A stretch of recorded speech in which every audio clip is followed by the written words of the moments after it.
Hi, I'm Andrea and welcome to Productive C#. In this video, I want to describe what a minimal blazor server-side project looks like. When you create a new server-side project, you get a default template that contains quite a lot of features from Blazor. That's really not the minimal set of features required in order to be able to get started.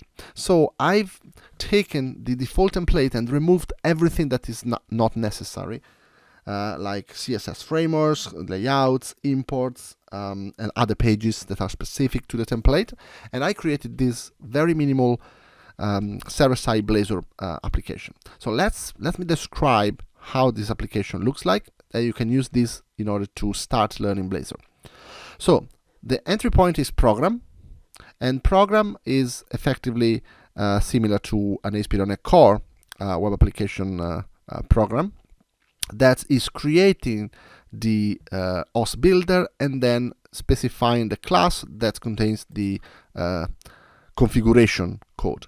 The startup.cs file contains the configuration, and this configuration effectively enable ASP.NET Razor pages. That is the technology used for hosting Blazor. Then adding server-side Blazor support. If it's running the application in development, it's basically configuring it to be able to show like an exception page when something goes wrong, so to help you debug the problems. Enable static files, enable the ASP.NET routing, and then these few lines of code here are effectively integrating Blazor into the ASP.NET Core endpoint routing. I'm going to show you what this means in a second. But you need to notice here, inside the map fallback to page method, this underscore host match with the underscore host.cs HTML page inside the project. Okay, so let's have a look at this page. This page is effectively the page, the Razor page that is hosting Blazor. As you can see, this is like a classic HTML page.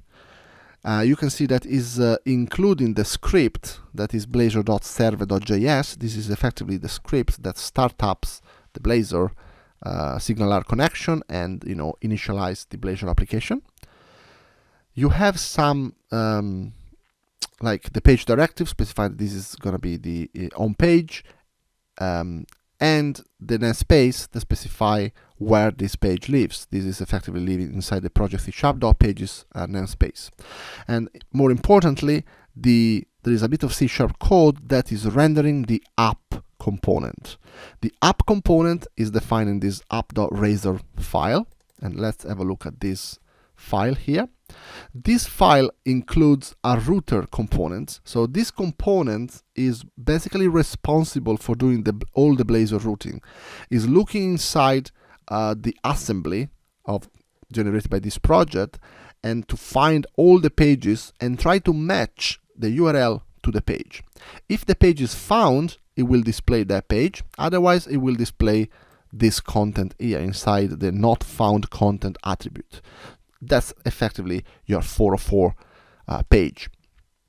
Okay, you need to use the using statements in order to be able to access this router component. So you need to use Microsoft ASP.NET Core components routing in order to be able to access the router, and you need to include probably Productive C# in order to be able to access startup.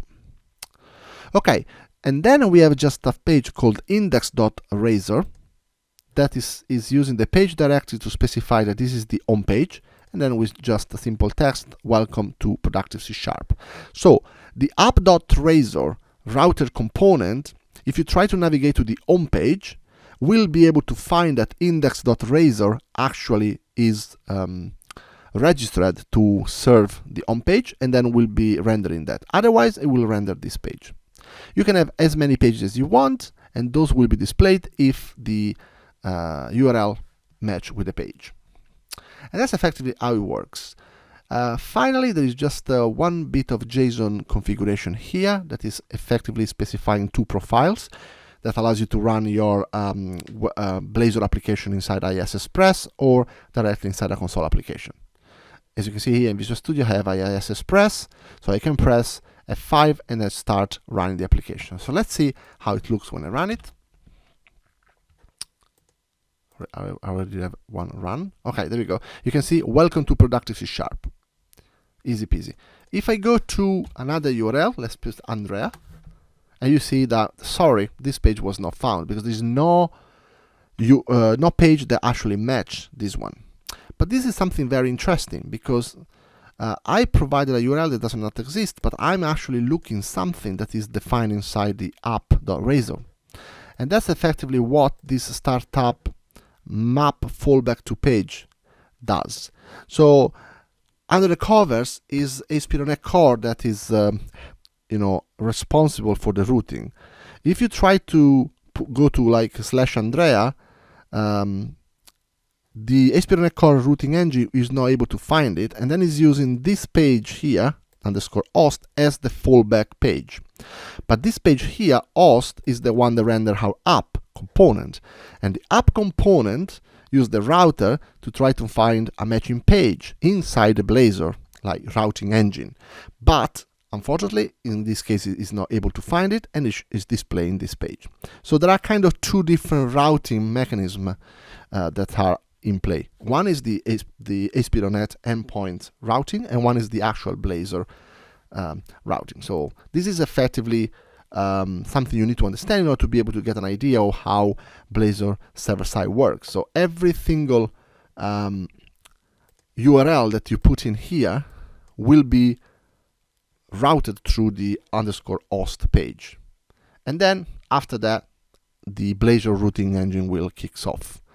Okay, so this is really the minimal server-side blazor application that allows you to start playing with blazor. In the future videos, we're gonna go into the various features provided by blazor in order to be able to develop full stack C# application, web application using C#.